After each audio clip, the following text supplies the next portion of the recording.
Yes Chitrapuri society వివాదాలు వార్తల్లో నిలుస్తుంది తరచుగా. అయితే దీనికి ఒక పులి స్టాప్ పెట్టే ప్రయత్నం చేసే విధంగా కూడా ఒక చర్యలు అనేవి ప్రస్తుత కమిటీ తీసుకుంటుంది. అది రాబోతున్న ఎలక్షన్. సో ఇప్పటివరకు వచ్చిన చిత్రపురి మీద ఆరోపణలు కానీ వీటన్నిటికి అది పులి స్టాప్ పెట్టాలి అంటే కనుక ఖచ్చితంగా తమ కమిటీని గెలిపించాలి అని చెప్పేసి అనిల్ వల్లభనేని అంటున్నారు. అసలు ఎందుకు చిత్రపురి చుట్టూ ఈ వివాదం ఏంటి, పద్దాగా ఎందుకు వాళ్ళు వివరించుకోవాల్సి వస్తుంది ప్రతిసారి కూడా? దీని గురించి మనతో అనిల్ మాట్లాడతారు. అనిల్ గారు, ఒక నివేదిక అనేది వచ్చింది కొద్ది రోజుల క్రితం. వస్తే దాన్ని కూడా అనిల్ వల్లభనేని మేనేజ్ చేయించారు. ఆ నివేదిక రావడం వెనక కూడా అందులో ఆయన పేరు రాలేదు. ఇలా రకరకాల ప్రచారాలు జరుగుతూ వచ్చాయి. ఏంటి ఈ చిత్రపురి వివాదం అంటే ప్రస్తుతం అంతా కూడా ఇక అనిల్ వల్లభనేని ఆయన ఏం చెప్తే అది నడుస్తుంది. ఈ ప్రచారం దీని మీద మీరేమంటారు? మొన్న వచ్చిన ఎంక్వైరీలో నా పేరు లేదు అన్నారంటే వాళ్ళకి అసలు వాళ్ళంత అవివేకంగా ఉన్నారో అర్థమవుతుంది. ఆ ఎంక్వైరీలో నా పేరుతో క్లియర్గా ఉంది. కాబట్టి వాళ్ళు ఎప్పుడు కూడా పదే అనిల్ అనిల్ అనిల్ అంటారు. కాబట్టి అనిల్ ఒకటి పేరు రాకుండా 15 మంది పేరు వచ్చిందని వాళ్ళ బాధ తప్ప వేరే బాధ ఏం కనపడట్లేదు. మీరు ఒక క్లుప్తంగా అర్థం చేసుకోండి. ఎంక్వైరీకి ఎవరైనా సరే సపోర్ట్గా నిలబడాల్సిందే. నేను సొసైటీ ప్రెసిడెంట్గా ఉన్నాను కాబట్టి నా మీద పేరు వచ్చింది కదా అని చెప్పేసి నేను దాన్ని ఖండించట్లేదు. నేను దాన్ని స్వాగతిస్తున్న ఎంక్వైరీని. తప్పులు జరిగిన మాట వాస్తవం. ఎవరో ఒకరిద్దరు చేసిన తప్పులకి కోఆపరేటివ్ యాక్ట్ ప్రకారం మేము బలయ్యామే తప్ప మేము ఏ తప్పు చేయలేదు. అయినా సరే రూల్స్ ప్రకారం మేము అందరం కూడా బాధ్యత వహిస్తున్నాం. ఆ సొసైటీ న్యాయస్థానంలో ఆ జడ్జిమెంట్ విషయం న్యాయస్థానంలో ఉంది కాబట్టి న్యాయస్థానం తీర్పుకి ఎవరైనా కట్టుబడి ఉండాల్సిందే. నేనైతే కట్టుబడి ఉంటాను. అందరినీ ఉండే విధంగా చేస్తాను, చేపిస్తాను కూడా.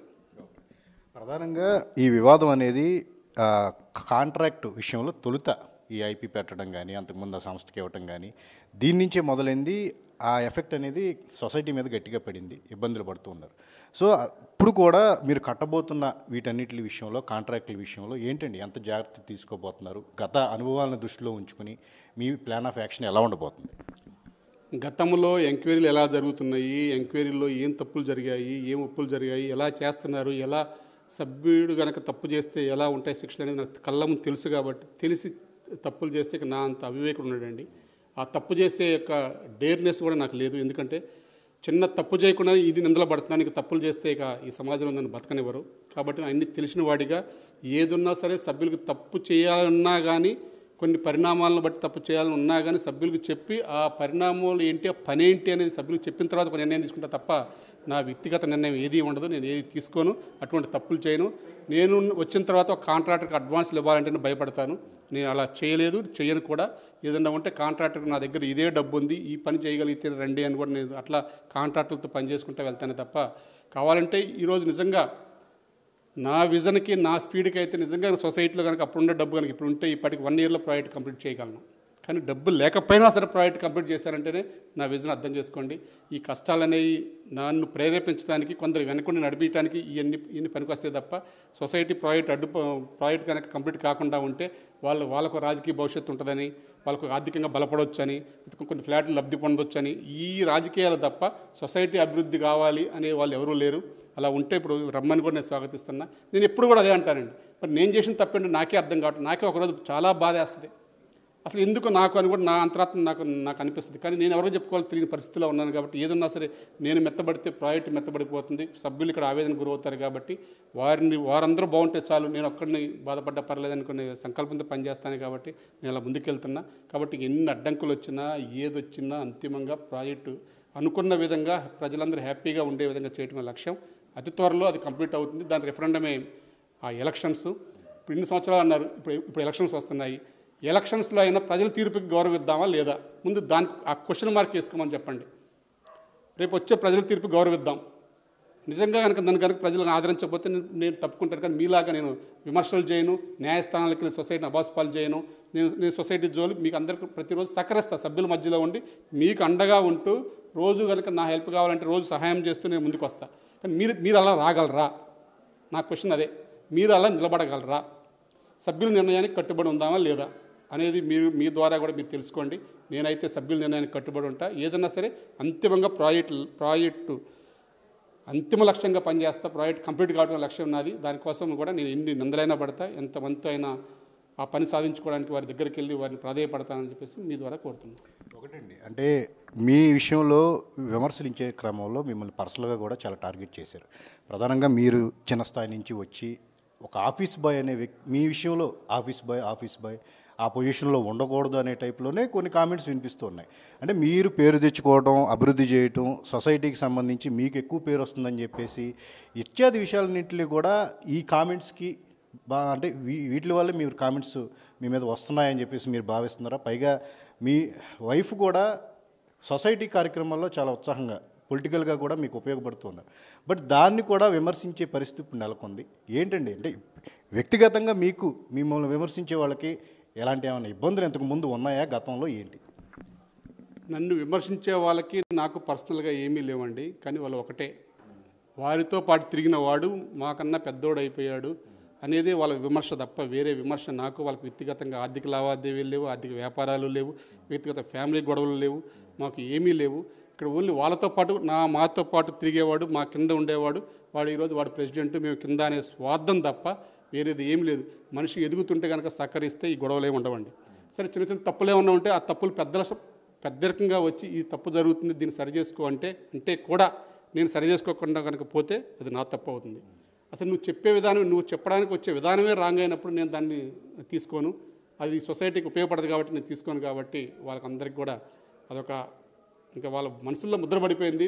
ఈ 15 ఏళ్ళలో మా కింద ఉన్నవాడు 20 ఏళ్ల క్రితం ఎట్టుండేవాడు, ఈరోజు అంచెలంచెలుగా ఎదుగుతున్నాడు అనేది ఒక స్వార్థం తప్ప వేరే ఏమీ లేదండి. ఇక్కడ మా ఫ్యామిలీ కూడా ఇప్పుడు నేను చిత్రపూర్లో ఉన్నాను, ఈరోజు ఫెడరేషన్ ప్రెసిడెంట్గా ఉన్నాను, మా మిసెస్ కౌన్సిలర్గా ఉంది, ఒక రాజకీయంగా ఉంది. ఇక్కడ అభివృద్ధి పనులన్నీ కూడా తన ద్వారానే మణికొండ మున్సిపాలిటీ ద్వారా ప్రకాష్ గౌడ్ గారి ద్వారా ఇటు ఏ గవర్నమెంట్ ఆ గవర్నమెంట్కి మేము సపోర్ట్గా వెళ్తూ పనుల కోసం వెళ్తాం తప్ప మాకు వేరే వ్యక్తిగతంగా ఏమీ ఉండదు. మాకు వ్యక్తిగత రాజకీయ స్వార్థం ఏమీ ఉండదు. ప్రజల సంక్షేమం కోసం ఆ రోజు ఆ ప్రభుత్వం ఏ ప్రభుత్వం ఉంటే ఆ ప్రభుత్వానికి అండగా నిలబడతాం. ఆ ప్రభుత్వంతో పనులు చేసుకోవడానికే ఉంటాం. మా చిత్రపూర్ అభివృద్ధి లక్ష్యంగా పనిచేస్తాం. కాబట్టి నేను మా మిస్సెస్ని చిన్న ఫ్యామిలీ నుంచి పెద్ద స్థాయికి ఎదుగుతున్నారు, మార్కెట్లో ఒక వాల్యూ వస్తుంది, విలువ వస్తుంది, వీళ్ళు పెద్ద పెద్ద రాజకీయ నాయకులతో కలుస్తున్నారు, ఆర్థికంగా స్థిరపడుతున్నారు అని ఒక ఓరవలేనితనంతో వచ్చే విమర్శలు తప్ప నేనేమి ఎవరు తప్పు చేయలేదు. నేను ₹1 తీసుకోను. నేను ఒకరు మాట ఇచ్చానంటే మాట కడదాకా నిలబడే వ్యక్తినే తప్ప నేను పక్కబోయేవాడిని కాదు. ఆ మాట ప్రకారం చిత్రపూరి అభివృద్ధి దాకా నేను నిలబడుతున్నాను. కాబట్టి ఎన్ని నిందలు వచ్చినా నిలబడుతున్నాను తప్ప నా మీద వ్యక్తిగతంగా కక్ష పెట్టుకోవద్దని చెప్పేసి ఆంధ్రజ్యోతి ద్వారా పదే కోరుతున్నాను. ఫైనల్ అండి, అంటే ఇంతకుముందు ఏ ప్రభుత్వం వచ్చినా సరే నిర్మాతల వైపు నుంచి, నటుల వైపు నుంచి ఎక్కువగా ఆలోచిస్తూ వచ్చింది. వాళ్ళు కోరుకునే వాళ్ళకి ఏమన్నా ఉంటే కనుక వాటిని ఇచ్చే పరిస్థితి ఉండేది. బట్ తొలిసారి మీరు అడగకపోయినా ఒక సీఎం గారు మీ వైపు నుంచి ఆలోచించి మీకు ఒక ఫండ్ చేయాలని చెప్పేసి ఆలోచించడం, అంటే దీని వెనక మీ సూచనలు వాళ్ళు తీసుకోవడం జరిగిందా? ఎలాగా సీఎం రేవంత్ రెడ్డి గారు కొన్ని అనౌన్స్మెంట్లు కూడా చేయడం జరిగింది కదా, సో ఎలా జరిగింది ఇదంతా? ఒక్కటే అండి, చేసే నాయకుడు, సమర్థవంత నాయకుడు, అసలు ఏంటి అని తెలుసుకునే నాయకుడు ఉంటే ఏ పరిపాలన బాగుంటుంది అనడానికి మన గౌరవ ముఖ్యమంత్రి వర్యులు శ్రీ రేవంత్ రెడ్డి గారే అండి. ఎందుకంటే సినీ కార్మికుల గురించి పదే చెప్పడం వాళ్ళకి కష్టం అవుతుంది. ఎందుకంటే ఒక గౌరవ ముఖ్యమంత్రి వర్యులను కానీ మంత్రి గారిని కానీ ఎప్పుడు కూడా నిర్మాతలు, హీరోలు, ప్రముఖులు కలుస్తారు తప్ప కార్మికులు కలిసింది ఎప్పుడూ లేదు. అసలు కార్మికుల కష్టాలు ఏంటి, కార్మికులు ఏ విధంగా జీవిస్తున్నారు, అసలు ఎన్ని శాఖలు ఉన్నాయి, వారి పనిదినాలు ఏంటి, వారి వేతనాలు ఏంటి అనేది ఎవరికి తెలియదు. కానీ ఆ తెలియని పక్షంలో మన షూటింగ్ లాగినప్పుడు గౌరవ ముఖ్యమంత్రి గారికి లేనిపోని అన్నీ చెప్పేసి ఏదేదో మా మీద సేమ్ చిత్రపూర్లో ఎలా చెప్తున్నారో అలా లేనిపోని విమర్శలు అన్నీ కూడా చెప్పి కొంచెం మమ్మల్ని వారి ప్రభుత్వం దృష్టిలో ఒక వ్యతిరేకులుగా క్రియేట్ చేశారు. తర్వాత ముఖ్యమంత్రి గారు చాలా తెలివిగల వ్యక్తులు కాబట్టి, అసలు సమాజం ఎదగాలనుకునే వ్యక్తులు కాబట్టి వీరు ఇలా పదే అంటున్నారంటే అసలు ఏంటో తెలుసుకుందాం అని చెప్పేసి వారు కూడా తెలుసుకోవటం కాదు, స్వయంగా పిలిచి అసలు ఏంటి అనేది మమ్మల్ని 3 గంటల సేపు మాట్లాడిన ఏకైక ముఖ్యమంత్రి అంటే మన రేవంత్ రెడ్డి గారే అండి. ఇదైతే సభాముఖంగా చెప్పడం కాదు, గర్వంగా అసలు నాకు నిజంగా ఆ రోజైతే మా కార్మికులకైతే ఏమి చెప్పాలో కూడా తెలియని పరిస్థితికి వచ్చారు. ఎందుకంటే ఎవరో ఛాయ్ దాపిచ్చేసి ఓకే అమ్మా ఫోటో దిగండి వెళ్ళిపోండి అంటారు. అసలు ఏంటి, మీకు ఎన్ని శాఖలు ఉన్నాయి, నువ్వేం చేస్తావు, నీ యూనియన్లో ఏముంటుంది, నీ కష్టం ఏంటి, నీ నష్టం ఏంటని పూర్తిగా తెలుసుకున్న తర్వాత ఒక ముఖ్యమంత్రి గారే చెప్పారు నాకు రాంగ్ ఫీడింగ్ ఇచ్చారు అని. అసలు మీరు ఏం కావాలనుకుంటారు, మీ కార్మికుల కష్టాలేంటి, నష్టాలేంటి, నేను ఇండస్ట్రీని, తెలుగు ఫిలిం ఇండస్ట్రీ, మన తెలంగాణ రాష్ట్రంలో ఫిలిం ఇండస్ట్రీని అంతర్జాతీయ ఖ్యాతికి తీసుకెళ్ళాలి, దానికి ముఖ్యంగా కావాల్సింది కార్మికులు. ఇక్కడ కార్మికులు కొట్లాడుకొని షూటింగ్లు ఆపేస్తూ ఉంటే మీద షూటింగ్లు రావాలంటే ఇబ్బంది పడతారు. అసలు మీరు బాగుండాలి, కానీ మీరు బాగుండాలి, అలాగే నిర్మాతలు కూడా బాగుండాలంటే ఏం చేయాలి అనేది ఒక కమిటీ వేస్తాను. మీరు అందరూ సహకరించండి. మీరు ఒక మెట్టు తగ్గండి, వాళ్ళు ఒక మెట్టు తగ్గుతారు. ఏదైనా సరే ఒక సయోధ్య చేసుకొని రాబో తరం ఇంకా అందరికి ఎక్కువ పని దినాలు రావాలి, కార్మికులు పెరగాలి, స్కిల్ పెరగాలి అనేసి మీ కార్మికులకు ఏం కావాలని చెప్పేసి మా దగ్గర నుంచి తెలుసుకొని వెంటనే ఆ రోజు ఏదైతే అసలు సడన్గా మాకు అప్పటిదాకా వ్యత్యాసం కూడా చాలా ఉండేది, ఎందుకంటే మా మీద వ్యతిరేకంగా ఉన్నారని.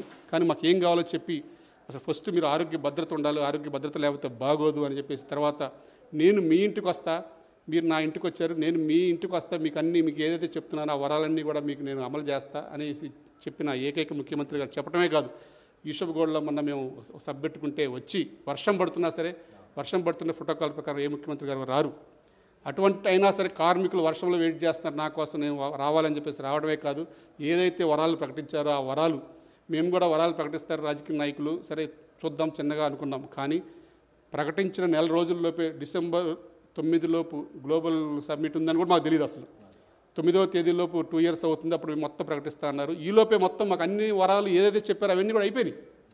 ఇంకా కార్యాచరణలోకి మేము డిలే కావటం వల్ల కార్యాచరణ లేట్ అవుతుంది తప్ప సీఎం గారు ఏదైతే చెప్పారో 5 lakhs ఇన్సూరెన్స్ కానీ, ఆరోగ్యశ్రీ కానీ, 10 కోట్ల రూపాయల డిపాజిట్ కానీ, టికెట్ రేట్ మీద 20% ఇష్యూ కానీ, మాకు కార్మిక భవన్ కానీ అన్నీ కూడా, స్కూల్ కానీ అన్నీ కూడా కార్యాచరణ జరుగుతున్నాయి. ఫైలింగ్ మూవింగ్ అవుతుంది, జీవోలు పాస్ అయిపోయినాయి, ఏదైనా చాలా స్పీడ్గా ఉన్నారు. కానీ ఇటువంటి ముఖ్యమంత్రి గారు ఉండరు.